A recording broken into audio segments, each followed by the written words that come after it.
বন্যা পরিস্থিতি মোকাবিলা করতে তৈরি পশ্চিম ত্রিপুরা জেলা প্রশাসন। ইতিমধ্যেই হাওড়া নদীর তীরে বসবাসকারী মানুষের অন্যত্র সরিয়ে দেওয়া হচ্ছে।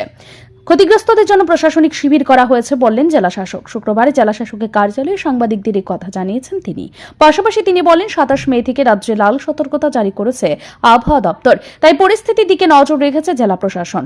লঙ্কাবস্তি, বলদাখাল, প্রতাপগড়, বাধারঘাট প্রভৃতি এলাকায় বৃহস্পতিবার রাতেই জেলা প্রশাসনের টিম পরিস্থিতি প্রত্যক্ষ করেছেন।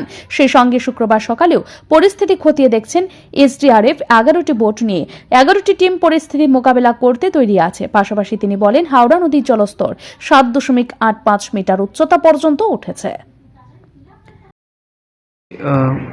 27 तारीख से रेड अलर्ट इशू हुआ है और इसके दौरान आप भी महसूस कर रहे हैं कि साइक्लोनिक एक्टिविटी की वजह से दिन रात वृष्टि हो रही है।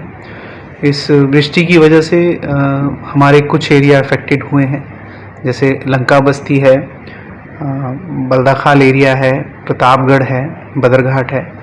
और आज कल रात में भी हमारी टीम पूरे अगरतला टाउन में जहाँ जहाँ भी हमारे पंप हाउसेज हैं वहाँ पे एक्टिव थी।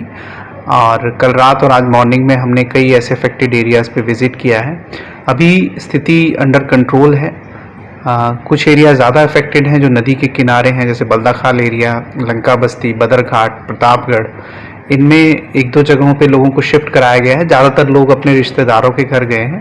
अभी किसी भी रिलीफ सेंटर की स्टार्टिंग की न्यूज़ नहीं है। हमारी जो टीम है एसडीआरएफ की, उन्होंने 4 जगहों पे रोड क्लियर किया है और हमारे पास 11 बोट्स हैं। 11 बोट्स के लिए 11 टीम ऑलरेडी रेडी हैं। अगर कहीं से भी पानी के बढ़ने की वजह से लोगों को शिफ्ट कराने की ज़रूरत पड़ेगी तो हम लोग अच्छे से तैयार हैं। मैं रिक्वेस्ट करूंगा कि किसी भी तरह के पैनिक की कोई ज़रूरत नहीं है। हमारी टीमें और हमारी जो व्यवस्था है वो पूर्ण तरह से चालू है। कहीं कहीं पे हमने रिलीफ सेंटर्स भी स्टार्ट किए हैं, परंतु लोग उसमें आए नहीं हैं।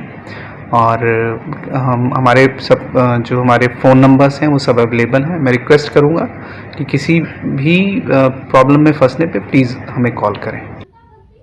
এদিকে আগরতলা উমা মহেশ্বর কালী মন্দির রোডে একটি গাছ প্রবল বৃষ্টির জোরে ভেঙে পড়েছে। তড়িঘড়ি সদর মহকুমা শাসকের ডিজাস্টার ম্যানেজমেন্টের কর্মীরা এসে গাছ কেটে জনগণের জন্য রাস্তা সারাই কাজে হাত দেন।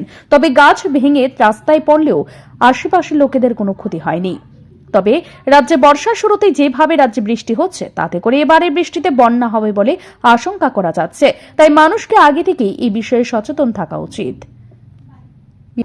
ব্যুরো রিপোর্ট, ঋদ্ধি নেটওয়ার্ক।